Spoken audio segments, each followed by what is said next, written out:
इश्क है हमें सरज़मीं से। 26 नवंबर को मुंबई पर हुए आतंकी हमले को 12 साल पूरे हो रहे हैं। आज भी पूरा देश मुंबई पर 26/11 आतंकी हमले की बरसियां पर श्रद्धांजलि अर्पित करता है और उन शहीदों को नमन करता है जिन्होंने आतंकियों से लड़ते हुए अपनी जान गंवा दी।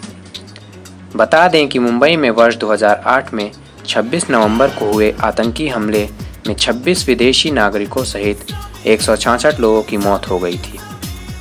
पाकिस्तान से आए 10 आतंकवादियों के साथ सुरक्षा बलों की मुठभेड़ करीब 60 घंटे तक चली थी।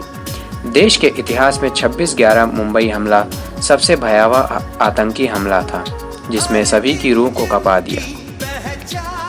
हमलावर कराची से नाव के जरिए मुंबई में घुसे थे। इस नाव पर 4 भारतीय सवार थे, जिन्होंने किनारे तक पहुंचते पहुंचते खत्म कर दिया गया। रात के तकरीबन 8 बजे थे जब यह हमलावर कोलाबा के पास कफ परेड के मछली बाजार पर उतरे।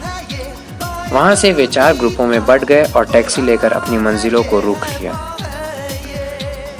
ये सभी आतंकवादी 2-2 के ग्रुप में बंट गए और अपनी अपनी दिशा पकड़ ली थी।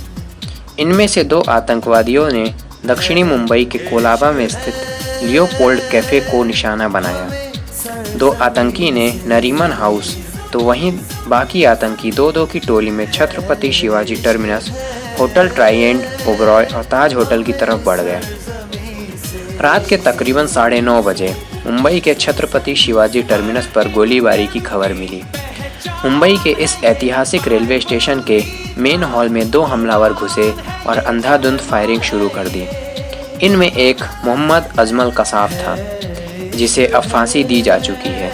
दोनों के हाथ में AK-47 राइफलें थी और 15 मिनट में ही उन्होंने 52 लोगों को मौत के घाट उतार दिया और 109 को जख्मी कर दिया।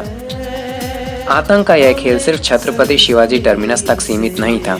दक्षिणी मुंबई का लियोपोल्ड कैफे भी उन चंद जगहों में से एक था जो 3 दिन तक चले इस हमले के शुरुआती निशाने थे। यह मुंबई के नामचीन रेस्टोरेंट में से एक है, इसलिए वहां हुई गोलीबारी में मारे गए 10 लोगों में कई विदेशी भी शामिल थे, जबकि बहुत से घायल भी हुए। 1871 के मेहमानों की खातिरदारी कर रहे लियोपोल्ड कैफे की दीवारों में धंसी गोलियां हमले में निशान छोड़ गईं। 10:40 बजे वाले पार्ले इलाके में एक टैक्सी को बम से उड़ाने की खबर मिली, जिसमें ड्राइवर और एक यात्री मारा गया। तो इसमें 15-20 मिनट पहले बोरी बंदर में इसी तरह के धमाके में एक टैक्सी ड्राइवर और 2 यात्रियों की जानें जा चुकी थी। तकरीबन 15 घायल भी हुए। इस्माइल खान और अजमल कसाब नाम के 2 आतंकवादियों ने CST यानी छत्रपति शिवाजी टर्मिनस को निशाना बनाया। 9:30 बजे के आसपास ये दोनों आतंकवादी पैसेंजर हॉल से अंदर घुसे और धुआंधार फायरिंग शुरू कर दी। इस हमले में 58 लोग मारे गए, जबकि 104 घायल हो गए। एक रेलवे अनाउंसर ने घोषणा कर वहां से लोगों को निकालने के लिए कहा, जिसके चलते कई लोगों की जान बचाई जा सकी। इस फायरिंग में आतंकियों ने 8 पुलिस अफसरों को मार गिराया। करीब 22:45 तक यह फायरिंग चली, जिसके बाद दोनों आतंकी कामा अस्पताल की तरफ बढ़े। मकसद था कि मरीजों और अस्पतालों के स्टाफ को मारना, लेकिन मरीजों के वार्डों को पहले ही लॉक कर दिया गया। छत्रपति शिवाजी टर्मिनस पर मुंबई एंटी टेररिस्ट स्क्वाड के हेमंत करकरे, विजय सलास्कर और अशोक कामटे ने कमान संभाल ली और दोनों आतंकी अजमल कसाब और इस्माइल खान की तलाश में निकल पड़े।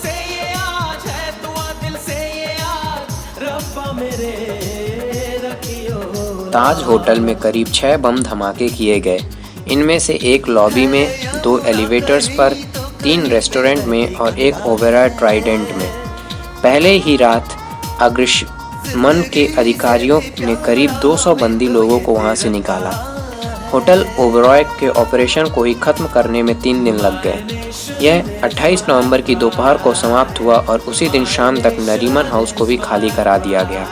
लेकिन ताज होटल में चली मुठभेड़ 29 नवंबर की सुबह समाप्त हुई। इसमें 9 आतंकवादियों को मार गिराया गया, जबकि अजमल कसाब नाम के एक आतंकी को जिंदा पकड़ लिया गया। Thank you guys for your support. अगर हमारा वीडियो आप सभी को पसंद आया हो तो ज़रूर लाइक करें और अपने दोस्तों में शेयर करें।